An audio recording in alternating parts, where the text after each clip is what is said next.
পাৰিব আপুনি ঘৰলৈ নোযোৱাকৈ থাকিবলৈ? পাৰিবনে আপুনি ৰাজনীতি ত্যাগ কৰিবলৈ? এখন গণতান্ত্ৰিক দেশত ৰজাৰ দৰে আচৰণ কৰিবলৈ গৈ এতিয়া পতনৰ সন্মুখীন হোৱা এগৰাকী মুখ্যমন্ত্ৰীলৈ আমাৰ পুতৌ জন্মিছে।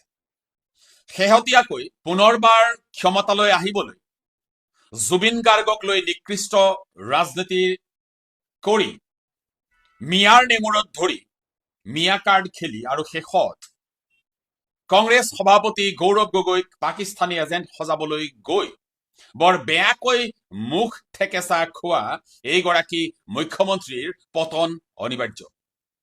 ৰাজনীতি কৰিবলৈ তেওঁ ইমান স্খলন হৈছে যে তেওঁ এতিয়া কাৰোবাৰ সন্তানক টানি আনি ৰাজনীতি কৰিছে।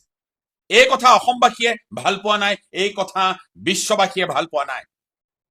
আজি তেওঁ যিটো ৰাজনীতি কৰিছে সেই ৰাজনীতি কেৱল মাত্ৰ ক্ষমতাৰ ৰাজনীতি।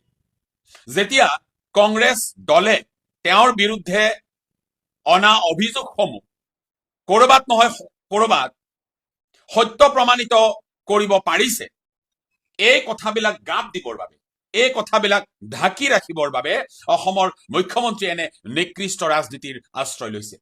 বৰ আচৰিত কথা যে বিগত বৰ্ষৰ 10 ছেপ্টেম্বৰত এই SIT প্ৰতিবেদন ৰাজহুৱা কৰিম বুলি কৈ অতি চাতুৰ্যতাৰে তেওঁ নিৰ্বাচনৰ প্ৰাক মুহূৰ্তত যাতে গৌৰৱ গগৈক হল ঠেকত পেলাব পাৰি তাৰ বাবে তেওঁ 8 ফেব্ৰুৱাৰীত সেই SIT প্ৰতিবেদন ৰাজহুৱা কৰিলে। কিন্তু অন্তঃসাৰ শূন্য এই SIT প্ৰতিবেদনখনৰ প্ৰত্যুত্তৰ গৌৰৱ গগৈ ডাঙৰীয়াই যি সাৱলীলভাৱে অসমবাসী ৰাইজক গোটেই কথাখিনি মুকলি কৰিলে, তাত অসমৰ ৰাইজ নিশ্চয়কৈ বুজি পাইছে যে মুখ্যমন্ত্ৰী হিমন্ত বিশ্ব শৰ্মাৰ আছিল সেয়া এটা কুটিল অভিসন্ধি মাত্ৰ।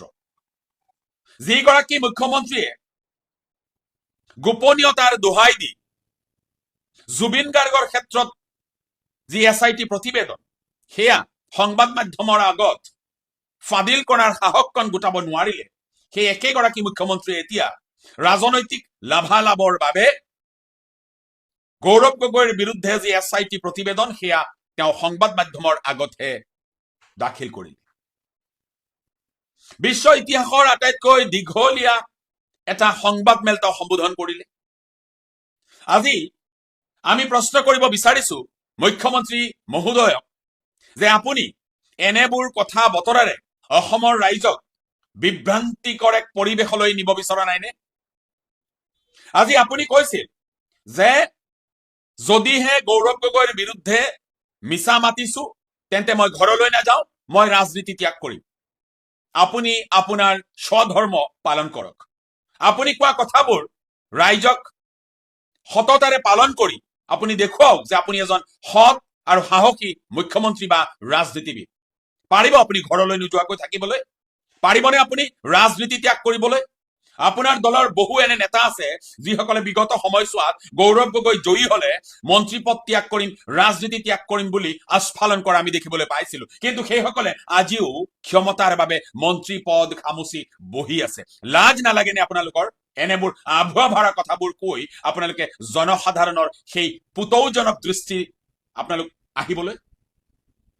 আজি আপোনালোক অসমবাসীৰ বিশ্ববাসীৰ পুতৌজনক দৃষ্টিত আপোনালোক আছে। আজি অসমবাসী আপোনালোকক অতি পুতৌজনক দৃষ্টিৰে চায়, কাৰণ আপোনালোক ব্যৰ্থ। আপোনালোক হৈছে একোজন ব্যৰ্থ ৰাজনীতিবিদ যিসকলে নিজকে আকৌ এবাৰ শাসনত আনিবলৈ এতিয়া আস্ফালন কৰিবলৈ লৈছে, বিৰোধীক আপোনালোকে অনাহক আক্ৰমণ কৰিবলৈ লৈছে। উপযুক্ত কথাবোৰ খোলোচা হৈছে। গৌৰৱ গগৈ বিগত সময়ছোৱাত পাকিস্তান ভ্ৰমণকালীন অৱস্থাত 10 দিন ক'ত আছিল এই কথাটো আপোনালোকে তদন্ত কৰি উলিয়াব নোৱাৰিলে। আপোনালোকৰ SIT টোটেল ফেইল।